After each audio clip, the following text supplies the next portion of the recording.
hello, Forcy friends. Did you miss me? Please say you missed me. If you say you didn't, I will cry. So, I've been busy with my degree that I'm legitimately quite passionate about, and I'm focusing on that more so than my internet stuff. I've also been dealing with health issues, which includes starting on medication for my anxiety and ADHD. However, I do still like making videos. I've just been focusing on myself more. In the meantime though, I have been going to conventions and looking at local artists, and I found a few that were quite interesting. And because the journal factory exploded, I've decided to compile a few in a chill video like this. Cause what else was I meant to do? Make an ArcNerds and Field video? Yuck, no thanks. The artists I've compiled here are from a mix of a few conventions. MyFirst, CFKL, and FMC Creative Market. Calling that last one a convention is funny though. It was just an event that the marketing course held, and I heard about it from a buddy. It was still cool and nice, and I think it's important to still talk about young and upcoming artists. Also, I was originally going to do an unboxing video of my hauls, but my phone camera has become bad. Probably because I keep dropping it from watching videos while I walk and eat. Oopsie. So, you will have to settle with me just showing the artist's art and merch pictures. I'll still be showing off the artist's stuff, and links will be in the description as per usual. Without further ado, let's talk about some artists in no particular order until my throat inevitably gets hurt again. Yay! I mean, there's probably a good chance that someone in my audience is enough of a nerd to like Vocaloid and D&D. ShinyaKian is a music composer that makes music. Oh god, are all the artist entries going to sound like this? This is probably a bit of a curveball as the first artist to talk about, considering I mainly talk about digital illustration art, but surprise surprise, Malaysians can do other things too. I found her boothing at MyFirst of all places, and I'm glad that I did, because her music is really good. Her art very much leans into the D&D and Fantastic Blue vibe, which I fuck with. I like folksy sounding music to begin with, so I bought her 2 CDs she was selling, Apotheosis and Mirror of Tales, both featuring the vocal synth Kaito.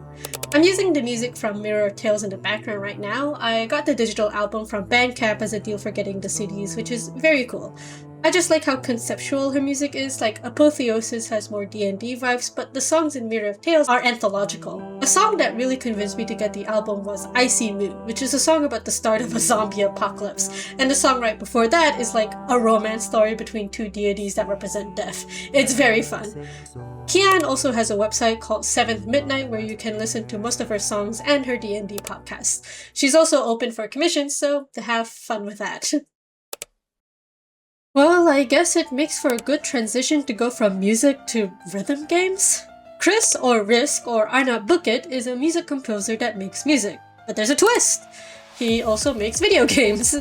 Well, actually he has one game right now, and it's called Delight, which is what I want to highlight today. I was able to play this game a little at MyFirst, and I sucked at it so bad I'm not even gonna sugarcoat it. It beat my ass. I'm not a rhythm gamer by any means. I'm actually quite bad at them, but I was still intrigued by Delight's take on it. I think adding the mouse as an additional input is quite interesting and has potential for some unique mapping. I think. I'm not a professional, don't hurt me. And also the mascots of the game are quite cute. I like them. I have a badge and sticker of them. Hehe. Kris, or Risk, or Arnott Bucket's music is also really good. Alongside folksy, I apparently also like the other end of the music spectrum, which is synth bullshit. You can also hear it in the background right now too. I don't think the gameplay is revolutionary or anything, and I think maybe the sensitivity and responsiveness of the inputs could be worked on more, as all rhythm games need to be, but I think this is pretty cool, and you should check it out if you're interested in it. Keep up the good work, man! Okay, so like, I didn't arrange these artists in a particular manner, but can you tell that I'm talking about them in order of which con I went to first because I'm lazy, or... Team Cienie?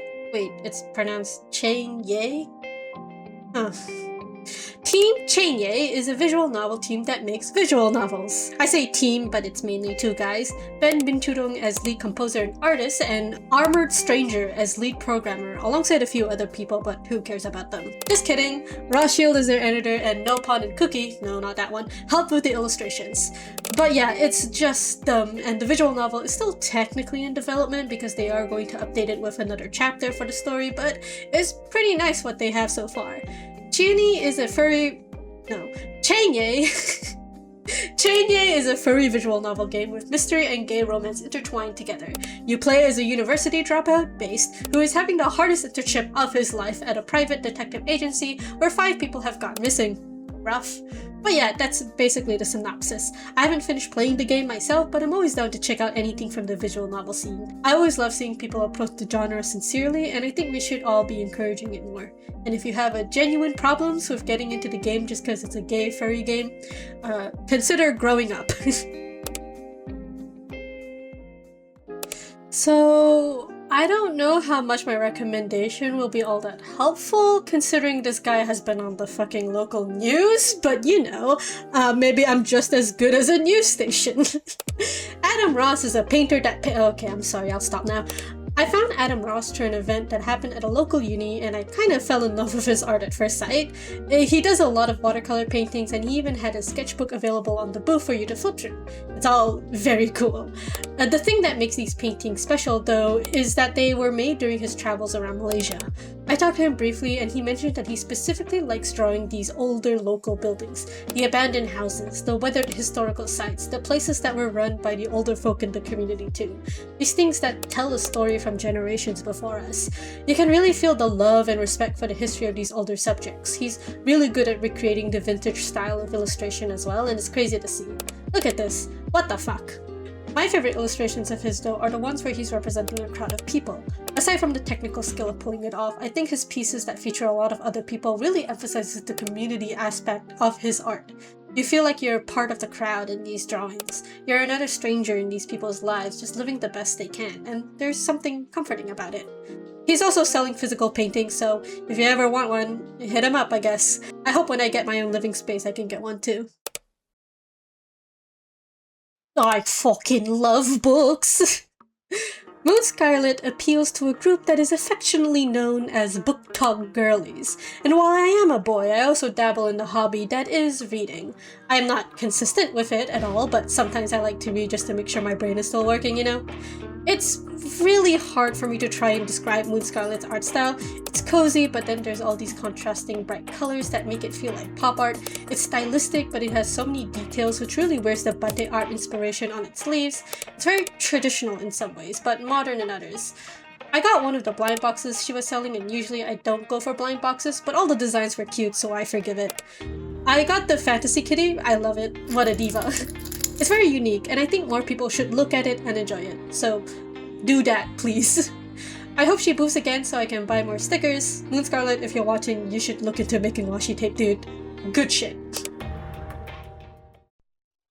But if cute, cozy stuff isn't your thing, I can show you some art that would probably make you uncomfortable. Trigger warning for things like child endangerment, child death, and ghost horror stuff. Skip to insert timestamp here. Mayozom is... Okay, so maybe I don't need to explain who he is as much as the other people. But hey, I need to transition into this section, so I will anyway. How can I describe Mayozom's art to someone that doesn't know it? Well, I would describe it as like SCP meets suburban Malaysian life. Ghost story gotta work, but Kim Sodom is a Malaysian Chinese teenage boy. Much of his art makes a slice of life with genuinely horrifying situations to the point that I feel fucked up thinking about it. It's one of those art where the real horror isn't just from what is being depicted, but rather the implications of what the art entails. It's the kind of stuff that makes the art scary even when you're done looking at it. All of the art also has these captions that provide extra context to the art, and I think this is what makes it feel SCP to me. The mixture of creative writing and illustration really adds to the overall art. One of my favorite pieces of his is the class wheel combat animation. I'm sorry, that's probably a basic bitch answer, but come on. The implication that this is just a common school event is kinda harrowing.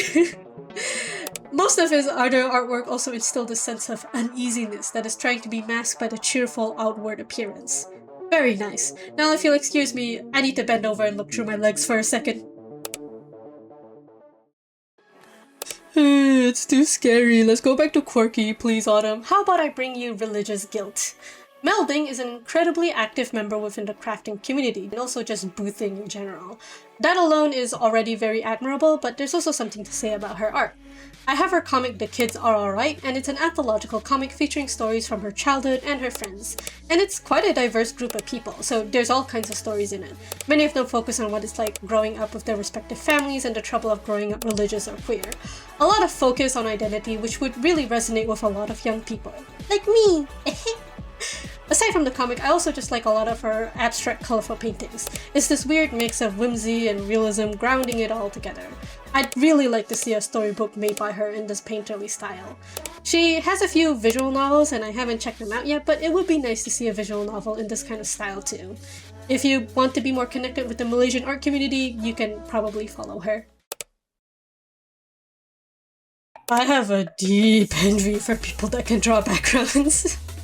Another artist that draws buildings, but this time it's a slightly different vibe than Adam Ross. It's a much more modern atmosphere with heavy use of inking that reminds me of the way older comics are made with like one pen. Rakodama doesn't just do these flat matte colors, she also does have a more painterly art style as well. She has a few zines and I have Night of the World, which is a compilation of black and white illustrations of buildings and backgrounds. I have a few art books like this where it's just black and white drawings and I like looking at them to study how to use negative space and line weight. Line art, my beloved. You can see that best with her comic Aku Sepasang Kasut or I Am a Pair of Shoes. I feel like even if you can't speak Malay, you can kind of get the general gist of what it's about just from the backgrounds and how they're drawn. I just love it so much. She did a workshop once and I hope to catch one as well. I want to be able to draw buildings like this one day, hopefully. Maybe she can teach me. Unfortunately, you have to draw a lot. Ugh, so annoying, am I right? I mean, I did say I want to learn? Okay, I want to make something clear first. Infinite Minds is an academy to help neurodiverse students to learn how to work in the creative field. Beamworks is a studio filled with a lot of in-house neurodiverse talents, and they seem to be related. I think I got that right. Oh god, I hope I got that right. This is a little different than the other artists I talk about simply because this isn't an artist, but an entire organization. Don't worry, I'm nervous too. I have this irrational fear that if I talk about an organization, there's going to be a controversy related to them in like a month. Thankfully, I asked my friend Cienie to do a smell test for this company because he's more savvy with working with orgs, and so far it seems to be okay, so let's just hope together that I get this right. While Beamworks made their first Instagram post in 2025, Infinite Minds Academy has been teaching neurodivergent students since 2008. On their website, they're registered with all of these companies, including Malaysia Digital, which controls all of Malaysian media, so it's probably legit. They're also ISO certified, which according to Chuck is what the people of this generation call a bitch to get. I got the art book that has a compilation of all the artists' works, and I got another blind box. What is wrong with me? Listen, it's cute, okay? I think what they stand for is cool, I hope to see more from them, and I hope everyone supports them. Unless there's something secretly messed up about them, in which case, I'm sorry. I fucking love books! Andi Miranti self-publishes books that are reminiscent of Diary of a Wimpy Kid, and it's pretty cool. I was really interested in what I saw at first since I loved those kinds of books as a kid. There's something very charming and sincere behind what he draws that I really like. He was boofing with his mother, and a quick look at his page shows that he's part of a lot of events that involve spreading awareness about autism and mental disabilities. And that obviously gets a stamp of approval from me, someone who is currently on Ritalin while writing this video script. I can't give a proper review of the book I got from him yet because I haven't finished it, but I'm already in love with the illustrations in it at least. I love how wacky and silly they are, and they just make me smile. It's kind of hard to properly expand on art that just does that to you sometimes. It makes me happy to see. I hope he keeps making art, and shout out to him and his mom for being nice to me while we were talking. I can't wait to see more of what he does in the future. So, this is pretty good timing to show this in the aftermath of things like the backrooms. If you like art that can be described with words like nostalgic, melancholic, liminal, then maybe you'd like what Pepoccino cooks up. I think the closest words I can use to describe it is probably dreamcore. It involves a lot of influences of 2000s internet aesthetics mixed with somber subjects, contrasting them all with childish symbols like school uniforms and doodles with some eerie representations. It's very nice. I especially like this piece where the red flame is contrasting with the soft shading and rendering. I actually think Pepoccino was selling this as a print, but I didn't get it because by the time I got to her booth, my wallet was running dry. I'm so sorry. I wish I was made of infinite money. I still got a few stickers, but I think I should get one of her zines at some point if she ever booths again, which I hope is soon. But not soon enough that I haven't gotten my allowance yet. I yearn for pretty art. Speaking of liminal, Glooth is actually quite an established artist here in Malaysia, but I wanted to talk about her anyways. I think instead of telling you what Glooth is like as an artist, I should just show you something that will give you a better idea.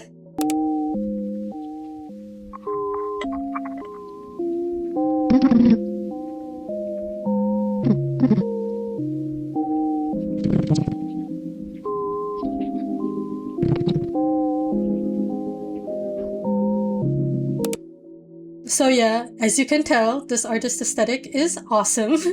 If you like kind of gross and sad art that is also weirdly dreamy and pretty, you should follow Glooth. I've been following her for a while, and her old art is actually a lot more colorful and is much more aggressively violent. Bright colors and blood, you know how it is. Now the violence in her art is a lot more subdued and airbrushed in a way that doesn't compromise its horror, but also adds another layer of dreamlike atmosphere. Like a bad memory that's become a little fuzzy because it was so long ago. Kind of fun, considering teeth are often used to represent memories as well.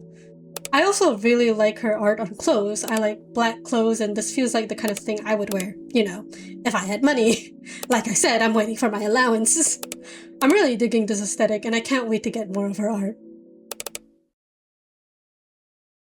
Cut, kitty cut, cut, kitty cut, cut. Last but not least, here's an artist I'm really delighted to have found out about. Nemu, or the Nemmoverse, is a pretty new artist sister duo that debuted in KLIF of all things. Okay, someone has a budget. Their art is centered around these three cat characters in typically Malaysian elements like mamaks. In fact, the cats are straight up dressed like servers in a kedai makan, which is just really cute and charming. The best part is that they're based on the artist's cats. Look at their innocent faces. I got their acrylic shaker keychain where you can choose 3 little charms to put inside it, and they're based on various kinds of kalam. Here's mine. As you can see, I lean towards sweet kalam if I can. I remember they had all sorts of fun little stickers, which I will be getting the next time I see them boothing again. I think this is a pretty good encapsulation of why I like Malaysian art so much. I love it when artists mix things from Malaysia into fun stuff like this. Not necessarily because I feel represented by it, but because I get to see what experience these people had living in Malaysia too. Just as they are differences, there's also quite a few similarities. It's what makes me adore checking out local artists so much. Sometimes all you need to do well is heart, passion, and cats. And that's all the artists I want to talk about. I hope you found someone you liked in this list. I had fun just talking about what I've seen in conventions. I've really been enjoying feeling more connected with the art community by visiting all these people's booths and attending conventions, even if my wallet isn't happy about it.